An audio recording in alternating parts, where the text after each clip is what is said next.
Girls complaining about black men not accepting natural hair and white people not accepting natural hair are the same exact ones whose natural hair you've never seen. Funny, you cannot demand respect for something that you refuse to represent. So, a lot of black women don't quite know who they are because they're living in the shadow of other women that they see online. Consistently see a lot of black women who have a particular look who tend to claim and brag about being crazy. Ma'am, the human hair that you are wearing is what's making you crazy. Some black women who wear wigs and weaves for protecting their hair, and then you have some black women who prioritize wigs and weave but use the whole excuse of we're protecting their hair, as their reason for why they do so. However, when you are consistently wearing human hair and wigs, you are not just switching up your style. You're attaching yourself to someone else's energy, identity, and spirit. This isn't me having hate for wigs or weaves or the girls who wear it. I just feel like if it's something that as a black woman you prioritize, stop screaming so loud about people not accepting it. Because it gets to a point to where it look like you're projecting.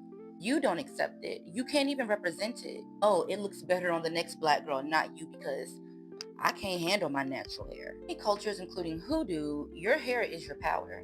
If you are wearing human hair, you are in fact wearing someone else's crown. A lot of that hair comes from sacrifices, it comes from religious purposes, or even negative circumstances. This means that you're not just buying beauty, you are buying the access to someone else's thoughts, energy, and spirits. Covering your natural hair, especially with someone else's hair, so that you can look different from the way that God intended for you to look, can be symbolic of shame. When you hide what's naturally yours, you block your divine identity. It's a cliche to say that natural hair is beautiful because no one wants to be known as the black person who doesn't like natural hair, who hates natural hair, because everyone is going to shame you. Everyone is going to cut you off and talk about you. They're going to take away your black card. Truth is, again, we can tell who likes their natural hair, who actually thinks that it's beautiful based off how they carry themselves and even their daughters. This right here is the spirit of shame, insecurity, and comparison at work. So, just to go over a little bit of information about your hair and your head and what energy it holds, we're looking at our crown chakra connection.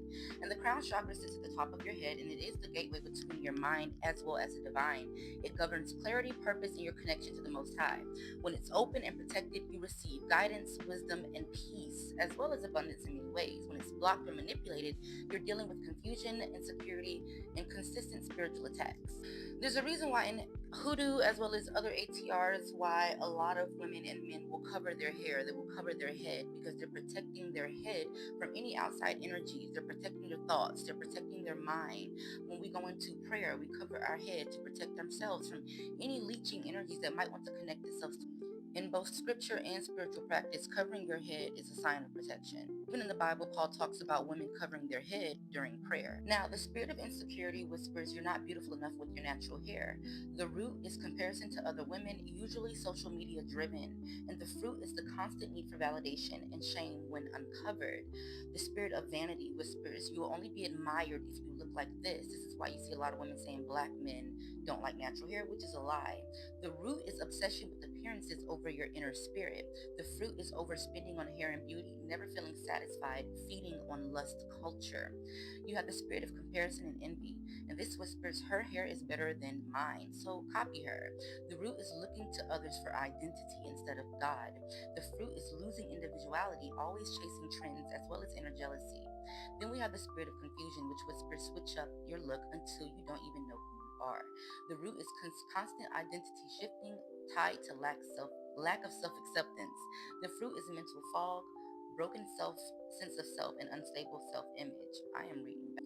Then you have the spirit of shame, and this whispers hide your natural hair, it's not good enough. And the root is traumas around childhood hair experiences like bullying, parental neglect, or rejection. And the fruit is hiding, avoiding intimacy with your hair, and never showing your true self. Then we're looking at the spirit of transfer, and this is foreign energies. The root is wearing human hair means you're literally carrying someone else's crown. And the fruit is absorbing their energy, thoughts, and struggles. Some hair comes from temple sacrifices, and this opens you up to foreign gods as well as spirits. In Hindu tradition, devotees shave their heads at the temple. The act of shaving and cutting their head is called tonsure and is done to sacrifice their hair to deities, often the Lord Venkateswara. And the meaning of them cutting their hair is to let go of pride, ego, and identity. And by giving this up, they're just offering their whole self to their God. So they're releasing old karmic patterns and past karmic situations and karma. So you're picking all of that up.